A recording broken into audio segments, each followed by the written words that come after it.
Assalomu alaykum obunachilar, YouTube ishqibozlari. Mana 5 yulduzli mini molxonamiz bitdi, xudo xolasa. Mollarimizni bugun bayladik. Mana hali hashagam yemadi. Saidulloyam juma muborak. Jumani o'qib kelib, xudo xolasa mana buqalarni olib kelib bayladik. Inshaalloh. Mana bulandgina bo'lib, sharoitlar yaxshi qilib, xudo xolasa molxonalarimiz bitdi. Oxirlarimizdan mana tayyor. Kafillarni yopishtirib, suv quyib qo'yadigan qildik. Bugundan xudo xolasa salqingina daraxt tagida bu molxonamiz muzdagina yotishadi, xudo xolasa. Oldingi eski navesida 10 uyda yotardi. Bu tevas shipirdi, loy bosilmagandi. Xudo xolasa endi mana loylarni bosib, yangi molxonamizda yotishadi. Xudo xolasa.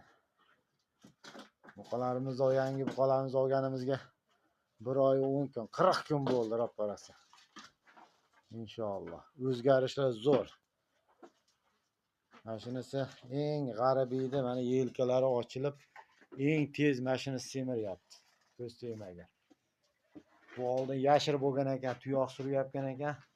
Degandan keyin bir haftadan keyin tuyoq og'rib qoldi, tuyog'ini davoladim, xudo xolasa zo'r ketyapti. Monimdan kichkinasi edi bu eng. Mana kattasini 19 millionga olgandik. Biri 15 edi. Hozir biri 17-18 bo'ldi. Monasini 18 milliondan 36 millionga oldik. Monasi biri 16 bo'ldi. Uni kattaga yetib oladi dedi. Monasi 2 sent yo 3 sent o'sdi xolos 40 kunda. Semirishlari yaxshi. Nima yeyapti deganiga oddiy yaxshi. Ash paqirchada bittadan kepayyapti xolos bular. Hozircha. Xudo xolasa. Layklarni bosib, qo'llab-quvvatlab turinglar, obunachilar.